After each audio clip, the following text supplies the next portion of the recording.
नमस्कार, संजीवनी में आपका बहुत बहुत स्वागत है। और आज हम फिर से उपस्थित हो गए हैं एक नए लेक्चर के साथ। हम उत्तराखंड के इतिहास का अध्ययन कर रहे हैं और इसके अंतर्गत हम चंद वंश को पढ़ रहे हैं। चंद वंश के अब तक कुल 11 लेक्चर आ चुके हैं और आज हम 12वें लेक्चर का अध्ययन करने वाले हैं। तो 12वें लेक्चर में आप शीर्षक देख के समझ गए होंगे कि हमारे 12वें लेक्चर में जो है देवीचंद का हम अध्ययन करने वाले हैं। लेकिन इसको पढ़ने से पहले हमने जो पिछला अंतिम राजा पढ़ा था, थोड़ा सा हम उसको सीख लेते हैं ताकि एक अच्छी पृष्ठभूमि का निर्माण किया जा सके। तो देखिए, जो पिछला राजा हमने पढ़ा था और उसका नाम था जगतचंद, और जगतचंद का काल था 1708 से 1720 के बीच। और हमने इसके बारे में कई महत्वपूर्ण उपलब्धियों के बारे में बात की थी। हमने ये देखा था कि जो जगतचंद है ये एक कुशल राजा सिद्ध हुआ और ये राजस्व का इसने बहुत बढ़िया प्रबंधन किया। तो इसका परिणाम ये हो गया कि जो तराई का इलाका था तो वहाँ से 9 लाख रुपए की आय होने लगी थी और 9 लाख रुपए की आय से ये क्षेत्र जो है नौलखिया माल कहा जाने लगा।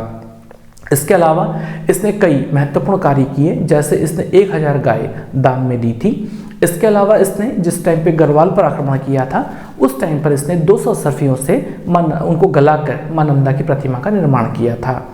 इसके टाइम पर 2 महत्वपूर्ण किताबों की रचना की गई, जिसका नाम था टीका जगतचंद्रिका और टीका दुर्गा की। इसका अतिरिक्त इसने जुए पर कर लगाया था और उससे जो आय प्राप्त हुई थी उस आय को इसने मुगल दरबार में भेजा था।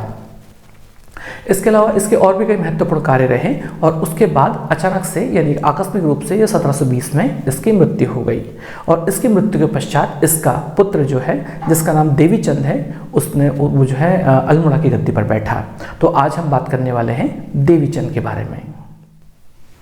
तो अब हम बात करने वाले हैं, अध्ययन करने वाले हैं देवीचंद का। तो सन 1720 में इसके पिता की मृत्यु हो गई थी, जिनका नाम हमने जगतचंद पढ़ा था। तो जगतचंद के पश्चात देवीचंद गद्दी पर बैठा। लेकिन एक महत्वपूर्ण बात वो ये है कि देवीचंद को चंदों का तुगलक भी कहा जाता है। जैसे दिल्ली सल्तनत में एक राजा हुआ मोहम्मद बिन तुगलक और वो अपने जीवन भर मूर्खतापूर्ण कार्यों से इतिहास में चर्चित रहा, उसी प्रकार से देवीचंद का जो संक्षिप्त काल है उसमें भी उसने ढेर सारे ऐसे कार्य किए जो उसकी मूर्खता के संकेतक हैं। तो इसको या इसके कार्यों को पढ़ने से पहले हमें इसके जन्म से संबंधित जो कथा प्रचलित है उसके बारे में हमें अध्ययन करना चाहिए, ताकि हम इसकी मनोस्थिति या मनोदशा का ठीक ठीक अनुमान लगा सकें। तो देखिए, हुआ ये कि जब 1720 में ना 1720 में तो ये राजा बना, लेकिन उससे पहले जब इसका जन्म हुआ था तो जन्म के संबंध में कथा इस प्रकार से प्रचलित है कि एक बार राजा जगतचंद के दरबार में एक युवा ब्राह्मण आया और युवा ब्राह्मण ने राजा से कहा कि मुझे अपने घर का खर्चा चलाना है और इसके अलावा मुझे पढ़ाई करने के लिए काशी जाना है, इसलिए आप मुझे 10,000 रुपये दे दीजिए। तो राजा ने कहा कि ये तो बहुत बड़ी राशि है और इतनी बड़ी राशि अगर मैं आपको दूंगा तो इससे प्रेरित होकर और ब्राह्मण युवा भी आ जाएंगे और उन सभी को इतनी बड़ी राशि देना मेरे बस की बात नहीं होगी। कायदा तो ये कहता है, ये जो दस्तूर है हमारा वो ये है कि जब कोई व्यक्ति काशी पढ़कर वापस आ जाता है तो उसके साथ शास्त्रार्थ कराया जाता है विद्वानों का, और विद्वानों को जो ठीक लगता है उसी के अनुसार उसको कुछ दान दक्षिणा भेंट आदि दे दी जाती है। ये सुनकर वो ब्राह्मण युवा क्रोधित हुआ और वो वहाँ से जो है गुस्से से चला गया। और जब वो वापस चला गया तो उसने जो है आत्महत्या कर ली। मरने से पहले उसने ईश्वर से कहा कि हे ईश्वर, अगले जन्म में मुझे इस राजा जगतचंद के घर में पैदा करना ताकि मैं इसके धन को नष्ट कर सकूं। और कहा जाता है कि उस युवा ब्राह्मण ने देवीचंद के रूप में जन्म लिया। तो इसका मतलब एक बात तो ये पक्की हो गई कि चाहे ये घटना चाहे काल्पनिक ही क्यों ना हो, ये घटना या ये कहानी इस बात की ओर जरूर इशारा करती है कि देवीचंद एक ऐसा राजा होगा जो चंदों की बर्बादी का कारण बनेगा। तो अब बात करते हैं देवीचंद के संबंध में कि क्या विशेष मुख्य बातें हैं। तो देखिए, हुआ ये कि सबसे पहले इसका इंट्रोडक्शन के बारे में बात करते हैं। तो देखिए, बरम ताम्रपत्र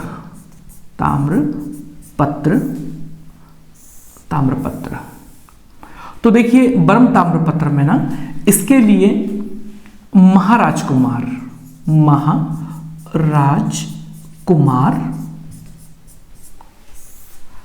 श्री देवीचंद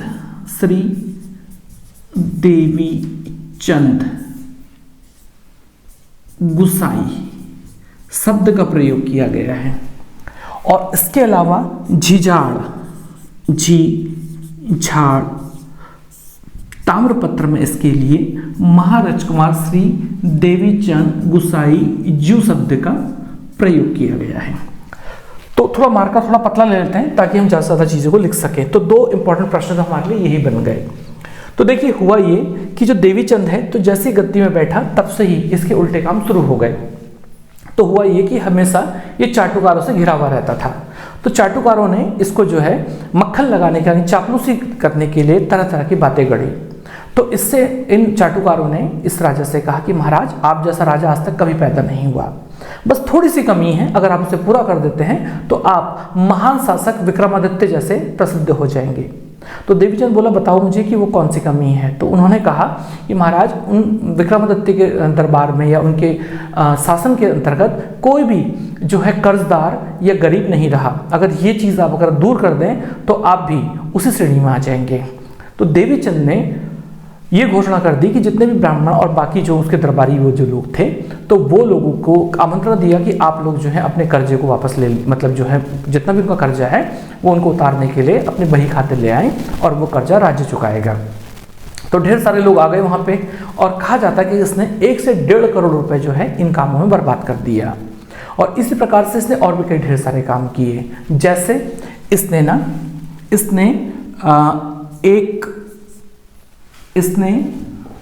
एक लक्ष्य होम और एक कोटि होम यज्ञ कराया। ठीक है। और इस दौरान इसने 8-8 हजार, यानी कि इसने 8-8 हजार अशर्फियां दान में दी। इसी प्रकार से इसने 2 तुलादान कराए और ये अशर्फियों से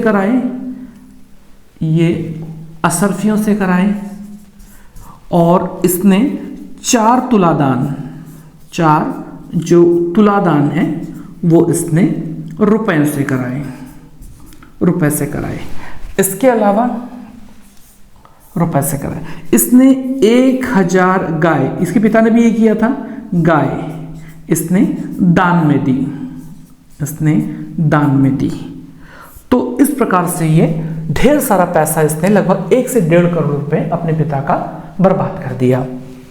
इसके बाद क्या खास बात हुई, याद कीजिए कि इसके पिता जगत चंद ने श्रीनगर को जीत लिया था और एक ब्राह्मण को दान में दे दिया था। लेकिन हुआ था कि श्रीनगर के राजा ने कुछ समय बाद उस पर दोबारा कब्जा कर लिया था। तो इसलिए इसने दोबारा श्रीनगर पर आक्रमण किया। तो जब इसने श्रीनगर पर आक्रमण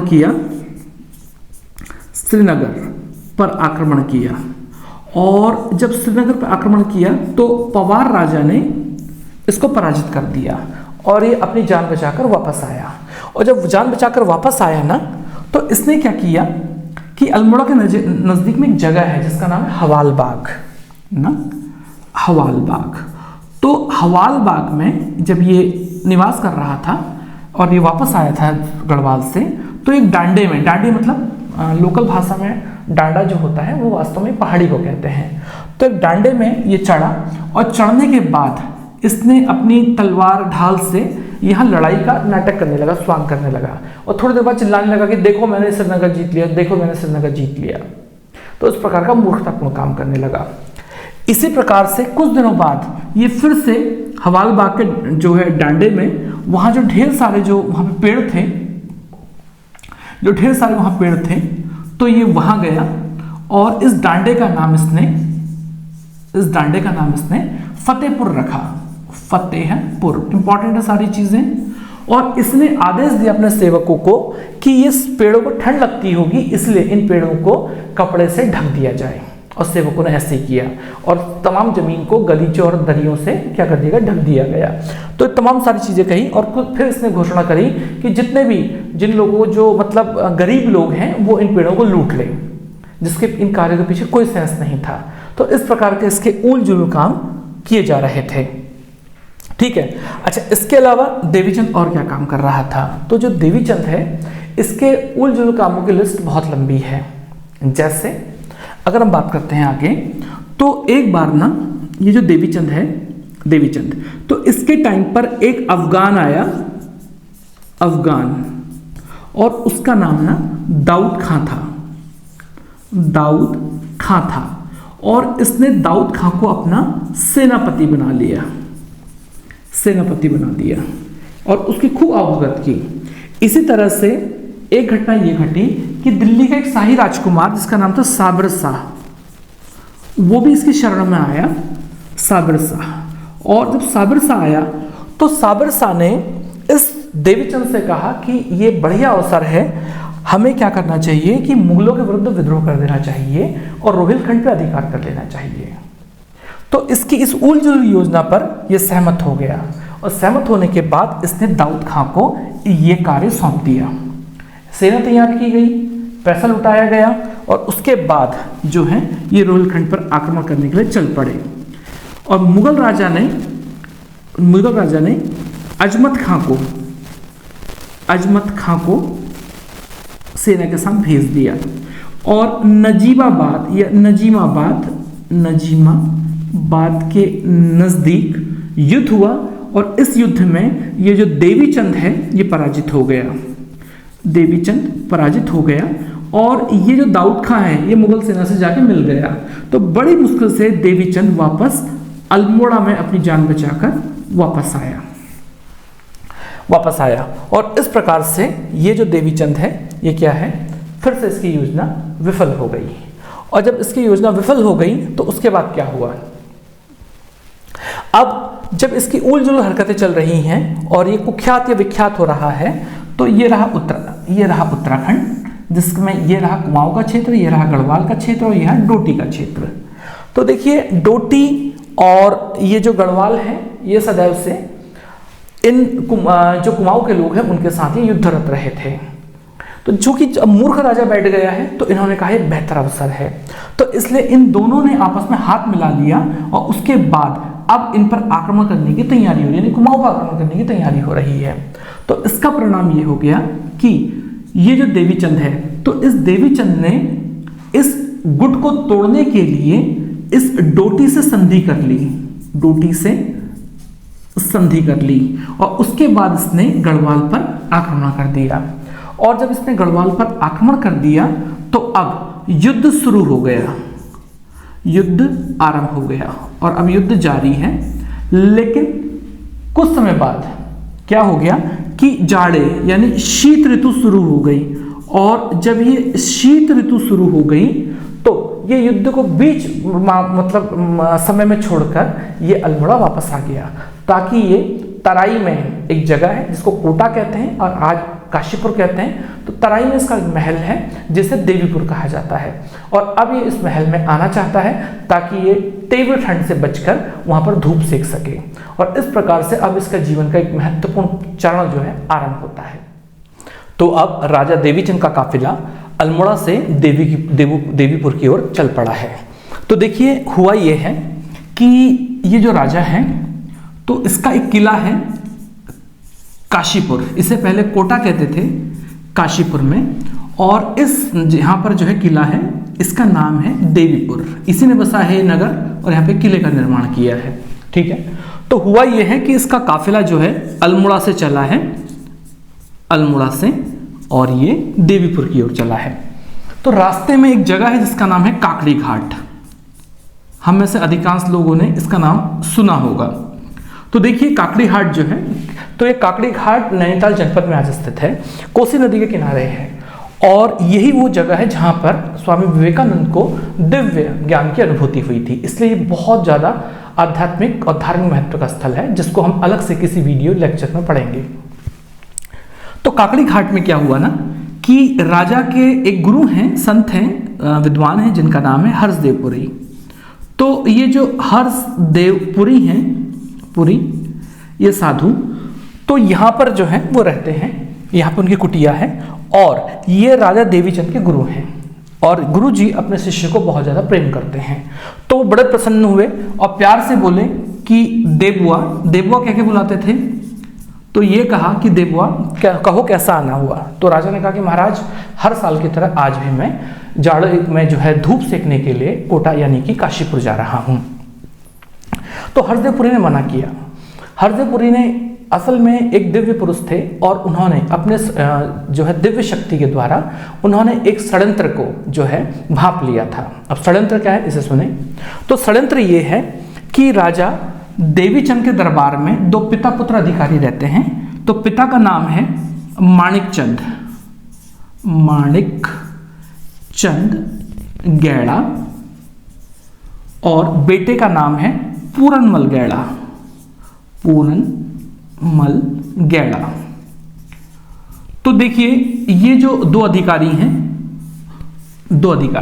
तो इनके पास महत्वपूर्ण शक्ति है राज्य की और असल में गढ़वाल से आए हुए थे। तो जब कुमाऊं और चंदों का मतलब कुमाऊं गढ़वाल का जब आक्रमण होता था तो ये इन्होंने अक्सर जो है कुमाऊं की मदद की, इसलिए जो है इन्हीं को यहाँ पे बड़ी शक्तियां दे दी गई, अधिक पद दे दिए गए। तो ये जो गैड़ा पिता पुत्र हैं तो इन्होंने ये चाहते थे कि ये शक्ति को मतलब यानी कि ये गद्दी को प्राप्त कर लें और इन्होंने षड्यंत्र रचा कि देवीचंद को मार के गद्दी हड़प लेंगे।